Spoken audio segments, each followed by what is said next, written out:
गोपाला, मैं तेरी तू मेरा, मेरे गिरधर गोपाला, मैं तेरी तू मेरा, मेरे गिरधर गोपाला, मैं तेरी तू मेरा, मेरे गिरधर गोपाला, मैं तेरी तू मेरा, मैं तेरी तू मेरा, मैं तेरी तू मेरा।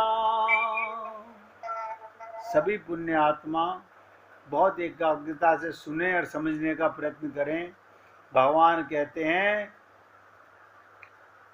शरीर से उपासना नहीं, मन से करो। जो ईश्वर का बंधन मन से करता है उसके प्रेम में भगवान बंध जाते हैं। आप और हम लोग, हमने ये कामना की थी, भगवान ने हमें दे दिया, इसका मतलब भगवान ने हमारी बात मान ली। आप बताइए, यानी तुच्छे संसार दे करके आप तसल्ली कर लेते हो। हमने मकान माना, भगवान ने 2 मकान दे दिए, भगवान का बहुत बहुत धन्यवाद। भगवान कहते हैं जब ये संसार मांग के खुश हैं तो उन्हें संसार में रहने दो। भगवान श्री कृष्ण गीता में कहते हैं मनुष्य की वासना उसके पुनर्जन्म का कारण होती है। मनुष्य इंद्रियों के अधीन है, इसलिए उसके जीवन में विकार और परेशानियां आती हैं। मनुष्य के अंदर धैर्य, सदाचार, स्नेह और सेवा जैसे गुण सत्संग के बिना नहीं आते।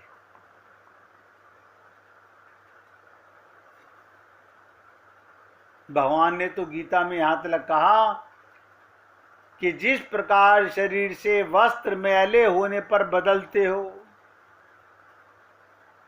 बिल्कुल उसी प्रकार मन में यानी हृदय में मैल होने से उसे निकाल देना चाहिए।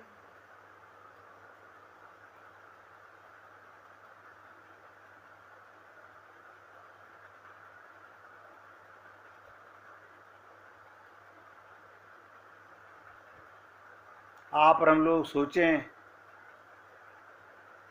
कि हम कितने पक्के भगवान के प्रेमी हैं। तो राधा रानी कहती हैं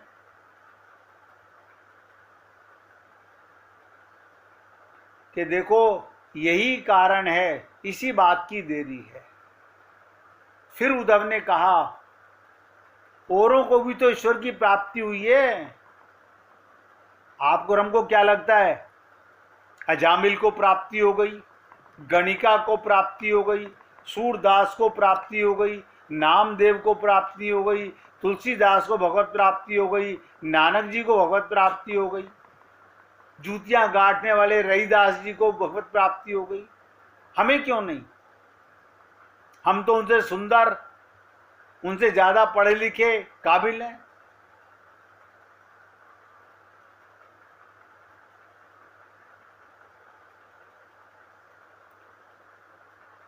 और क्या कहा उद्धव जी ने? हमने तो ये भी सुना है जिसको ईश्वर की प्राप्ति होती है, नोट करो, जिसको एक बार ईश्वर की प्राप्ति होती है उसे हमेशा के लिए हो जाती है, और वो ईश्वर के हृदय का आभूषण, शोभा, भगवान की आत्मा हो जाता है।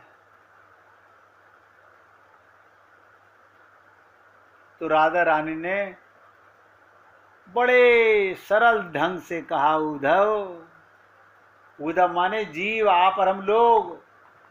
क्या कहती हैं राधा रानी? उद्धव, एक बार सबको छोड़कर, एक बार सबको छोड़कर ईश्वर का वर्ण करना पड़ता है, बस।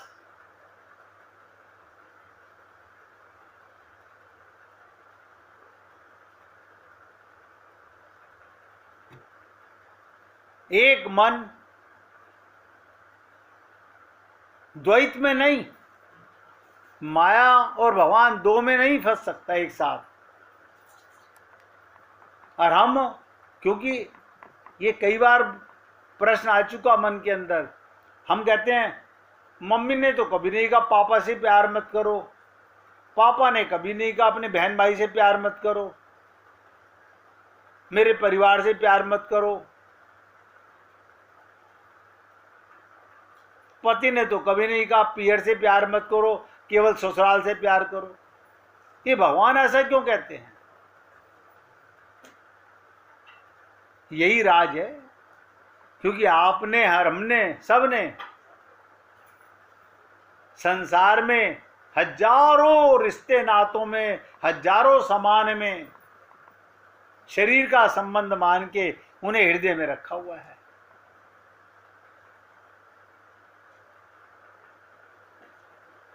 और अपने मुंह मियां मिट्ठू बन रहे हैं हम लोग।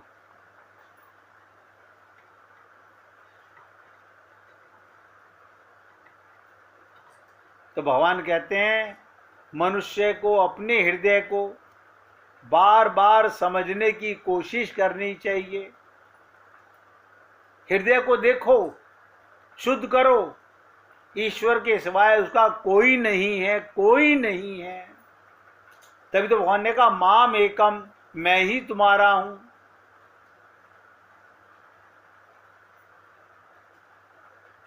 भगवान तो श्री कृष्ण गीता में कहते हैं ये विचार करना चाहिए, इस ब्रह्मांड में कोई नहीं है।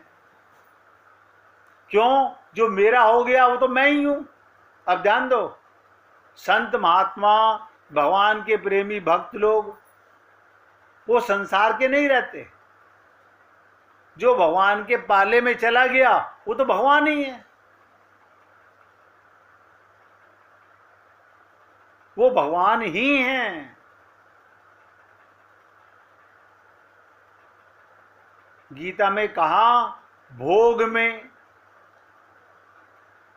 क्षणिक सुख प्राप्त होता है, लेकिन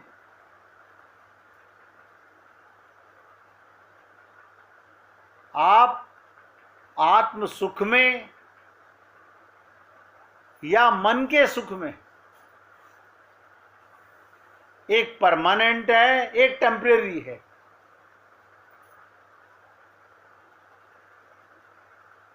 आपने देखिए कितनी बड़ी चीज है, कोई चीज खाने में अच्छी लगी, आप कहोगे अभी तो भोग है, आपने इसे भगवान का माना, भगवान का रस आया, नहीं नहीं, पैसे हम कर दें, नाम भगवान का कर दें।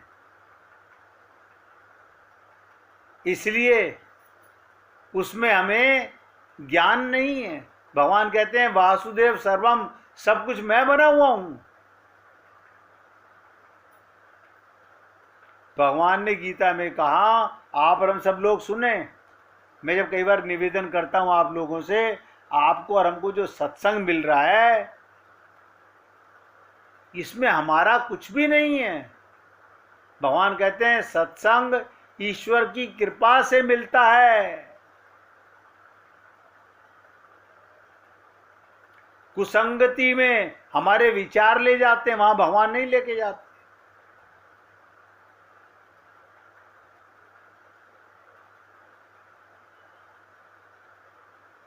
लोभ और मोह,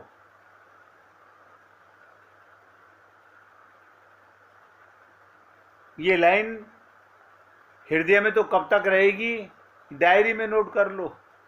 लोभ और मोह ये पाप के माता पिता हैं। पाप का बाप कौन? पाप की माता कौन? लोभ और मोह।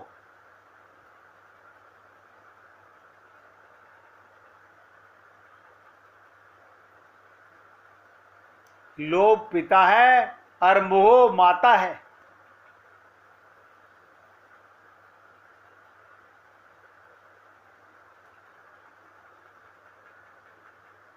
तो पूछा गया राधा रानी से, सबको छोड़कर ईश्वर का वर्ण करना कैसे? आप लोग कहते हो कैसे? ये बहुत गहरी चीज है। जैसे आप घर से उतर के, चाहे आपके घर के नीचे मंदिर हो, आप जाते हो, बोले यहाँ जाते हैं, पूरा घर ले जाते हो, आपको कि नहीं नहीं वो अलग बिल्डिंग में बना हुआ है, घर अलग बिल्डिंग में है, हमारे घर से 2 मिनट का रास्ता है बस मंदिर का। अच्छा ये बताओ, जब जाते हो मन में घर रहता है, परिवार के लोग रहते हैं, आप कहोगे वो तो रहते ही हैं, वो कहाँ जाएंगे? सब नोट कर लो। हम सत्संग में आते हैं तो भी खोपड़ी के अंदर ये सब भरा रहता है। ऐसे मंदिर में जाते हैं, और बाहर के मंदिर में क्या जाना, मन मंदिर में जाओ ना, वहां तो भगवान को प्रार्थना करते हैं, हमें ये दे दो, हमें ये दे दो। अनंत जन्म हो गए।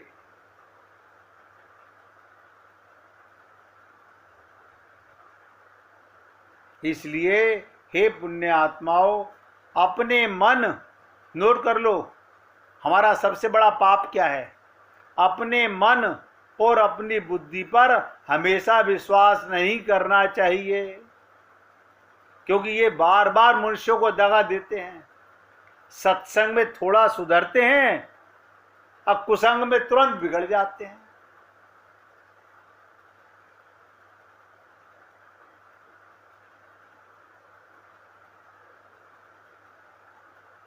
आप और हम लोग, एक बहुत बड़ी कमी हम सब में है। तो क्या? हम अपने को निर्दोष मानते हैं। सब, किसी से पूछो आप में कोई दोष है? ना ना, क्या बात कर रहे हैं आप? हम रोज मंदिर जाते हैं, रोज सत्संग सुनते हैं, रोज पूजा करते हैं, रोज भगवान को भोग लगाते हैं, तो तुम दोषी नहीं हो, निर्दोष हो। अगर निर्दोष हो तो भगवत प्राप्ति हो चुकी है तुम्हें। सबसे बड़ा दोष आत्मा होते हुए अपने को देह मानना। देह में रहना दोष नहीं है, घर में रहना दोष नहीं है, समाज में रहना दोष नहीं है, अपने को देह मानना सबसे बड़ा दोष है। अब आप सोच के देख लीजिए,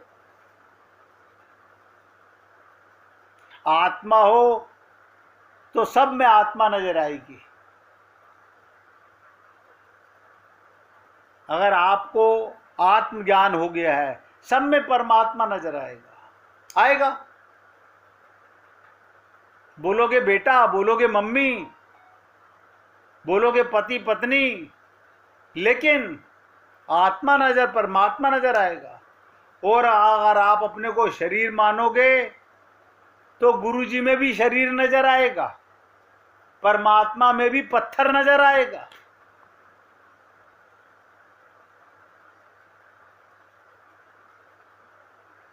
इतना सा ज्ञान है।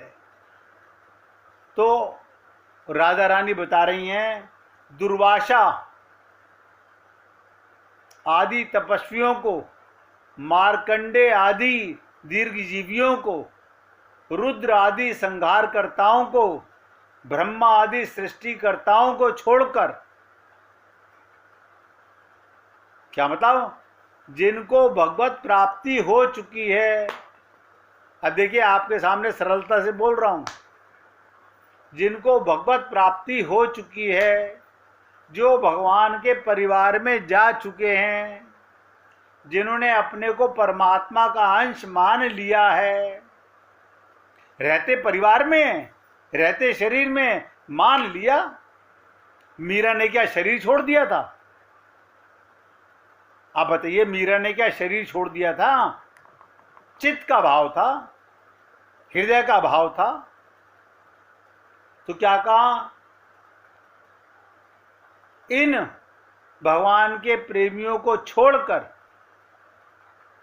अब जो बताने जा रहा हूं मुझे मालूम है हम करेंगे नहीं, लेकिन जब भी कभी दुख सामने आए तो याद करना इन बातों को कि दुख का कारण क्या है। डॉक्टर ने दवा बताई, हमने खाई नहीं। सत्संग में दवा मिली, हमने उपयोग नहीं किया, माना नहीं। क्या कहती हैं राधा रानी? अब देखिए, राधा रानी प्रेम स्वरूपा हैं, उनसे सरलता में कौन समझाएगा। भगवान ने उद्धव को भेजा इसीलिए था। वो कहती हैं जिन्हें भगवत प्राप्ति हो चुकी वो भगवान का परिवार,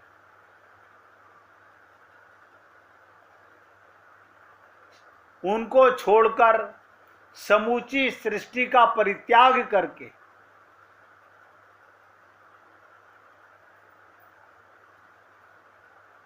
समूची सृष्टि का परित्याग करके, एग्जाम्पल दे रही हैं, लक्ष्मी ने अपनी वरमाला नारायण को पहनाई, तब उसे नारायण की प्राप्ति हुई।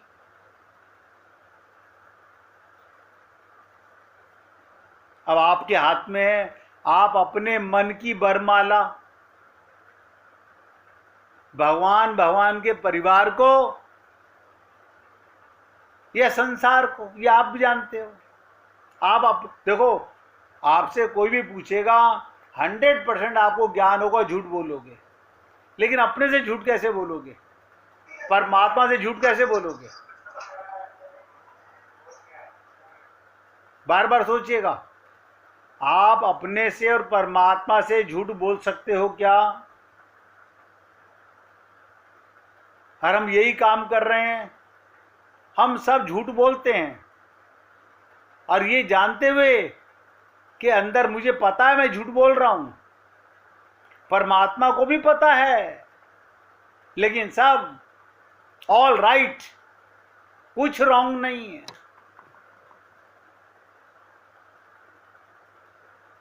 इसीलिए भगवान श्री कृष्ण कहते हैं मनुष्य को इस प्राकृतिक मन बुद्धि पर इतना विश्वास नहीं करना चाहिए, क्योंकि ये बार बार मनुष्य को दगा देते हैं।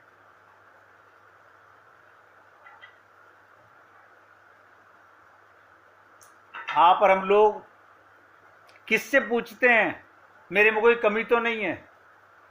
अपने मन बुद्धि से। वो पहले ही बिगड़े हुए हैं, वो तुम्हारी खिलाफत करेंगे क्यों? ये हमेशा हमें दगा देते हैं। खुद को निर्दोष मानना ये बहुत बड़ा गुनाह साबित होता है।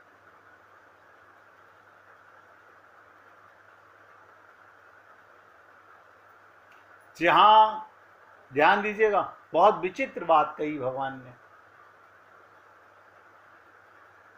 राधा रानी भी बता रही है इसी बात पर। क्या कहा? जहां प्रेम में पवित्र माने एक दूसरे के अंदर परमात्मा का अंश मान के प्रेम होता है, चाहे वो पति पत्नी हो, चाहे माता बेटे हो, चाहे कोई भी रिश्ता क्यों ना हो संसार का। ध्यान दीजिएगा, संसार के रिश्ते में आपको और हमको लगता है ये गोपियां भगवान से प्रेम करती हैं, इनके पति तो घर में रहते हैं। यही हमारी बुद्धि है। भगवान कहते हैं पवित्र प्रेम का जो रिश्ता है, भगवान उनके हृदय में प्रेमी बनकर निवास करते हैं और वहां आने की इच्छा भगवान प्रकट करते हैं। और भगवान की सबसे विचित्र चीज, 1 मिनट कीर्तन करेंगे, उसके बाद चर्चा करेंगे। हरे कृष्ण